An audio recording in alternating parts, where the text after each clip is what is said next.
প্রধান উপদেষ্টা এবং আরও 2-3 জন উপদেষ্টা ছিলেন, তাদের সঙ্গে আমরা কথা বলেছি।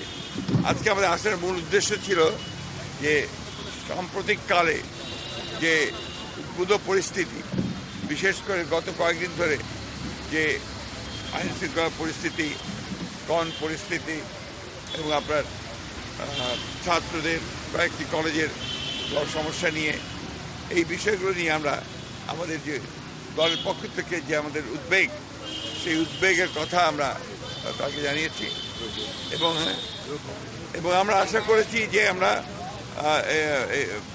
প্রধান উপদেষ্টা তিনি তার পরিষদ নিয়ে অতি দ্রুত এই বিষয়গুলোর শান্তিপূর্ণ সমাধানের ব্যবস্থা করবেন এবং দেশে যেন কোনো রকম অবস্থার সৃষ্টি না হয় যে সমস্যার মধ্যে দিয়ে বিভাজন সৃষ্টি হবে।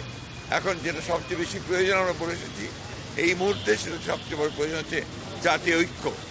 আমাদের সামনে এখন অনেক বড় চ্যালেঞ্জ রয়েছে। সেই চ্যালেঞ্জগুলোকে মোকাবেলা করার জন্য বিশেষ করে যারা বাংলাদেশের স্বাধীনতা সার্বভৌমত্বের প্রতি হুমকি হয়ে দাঁড়ায় অথবা এর যে স্ট্যাবিলিটি, এটাকে যারা বিনষ্ট করতে চায়, তাদেরকে প্রতিহত করার জন্য প্রতিরোধ করার জন্য আমাদেরকে অবশ্যই একটা জাতীয় ঐক্য গড়ে তুলতে হবে। সেই কথাগুলো আমরা আপনাদেরকে বলে এসেছি। আমরা সেই সঙ্গে জনগণের যে দুর্ভোগ হচ্ছে, বিশেষ করে দ্রব্যমূল্যের ব্যাপারে, সেই বিষয়টি আমরা তাদের সামনে নিয়ে এসেছি যে যাতে করে দ্রব্যমূল্য কমানোর জন্য কাজ করা যায় এবং টিসিবি ট্রাকগুলোকে আমরা বাড়ানোর জন্য বলে এসেছি, আর প্রতি এলাকা ভিত্তিক বাড়ানোর জন্য বলে এসেছি। আমরা বলেছি যে আপনার যে ট্রাক চলাচল, যানবাহন চলাচল যদি নির্বিঘ্নে থাকে সেই বিষয় নিশ্চিত করার জন্য আমরা তাদেরকে অনুরোধ করেছি। সেই সঙ্গে আপনার কৃষিতে বিশেষ করে আপনার সার বিতরণের ক্ষেত্রে যে সমস্যাগুলো আছে সেই সমস্যাগুলো দূর করে, এখনও আপনার সেই ফ্যাসিস্টদের দোসররা নিয়ন্ত্রণ করছে, সেগুলোকে আপনার মোটামুটিভাবে জনগণের পক্ষে যারা আছেন তাদেরকে নিয়ে আসা এবং এটাকে সহজ করার জন্য আমরা অনুরোধ করেছি যাতে ব্যবস্থা করা যায়।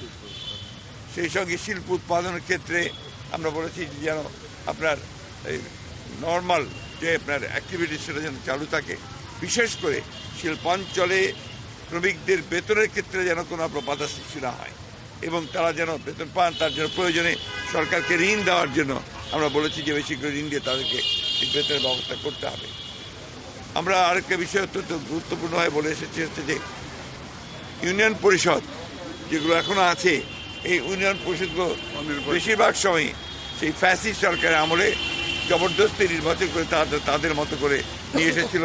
এটাকে অবিলম্বে আমরা মনে করি, যেহেতু সিটি কর্পোরেশন ভাঙা হয়েছে, পৌর কর্পোরেশনগুলো ভাঙা হয়েছে, উপজেলা ভাঙা হয়েছে, সুতরাং এটাকে ভেঙে দিয়ে পরবর্তী নির্বাচনের মধ্যে দিয়ে আসবে এবং ট্রেড বডিগুলোকে ভেঙে দিয়ে আমরা বলেছি যে কি নির্বাচনের মাধ্যমে এটাকে আপনার পুনরায় আপনার সুষ্ঠুভাবে নিয়ে আসার জন্য আমরা বলেছি। সামগ্রিকভাবে আমাদের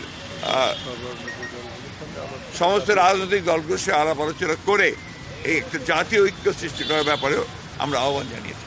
আমরা সেই সঙ্গে আপনার এটাও বলেছি যে আমাদের নির্বাচন যেটা সবচেয়ে বেশি প্রয়োজন, সংস্কারগুলোকে আপনার সম্পূর্ণ করে অবিলম্বে যত দ্রুত সম্ভব রোড ম্যাপ দেওয়ার কথা আমরা বলে এসেছি যে একটা রোড ম্যাপ অত্যন্ত জরুরি। এই কথাগুলি আমরা তাদেরকে বলেছি এবং প্রধান উপদেষ্টা এবং তার সঙ্গে যারা উপদেষ্টা মন্ডলীর সদস্য ছিলেন তারা অত্যন্ত শান্তিপূর্ণভাবে মনোযোগ সহকারে আমাদের কথাগুলো শুনেছেন এবং আমরা বিশ্বাস করি যে তাগুলো গুরুত্ব দিয়ে তারা এটাকে প্রয়োগ করার ব্যবস্থা করবে। আরেকটা বিষয়, আমরা সমস্ত মামলাগুলো যেগুলো আমাদের সময় ফ্যাসিস্ট সরকার করেছিল, এই মামলাগুলোকে প্রত্যাহারের ব্যাপারে আমরা দ্রুততার সঙ্গে ব্যবস্থা গ্রহণ করার জন্য অনুরোধ করেছি। Thank you.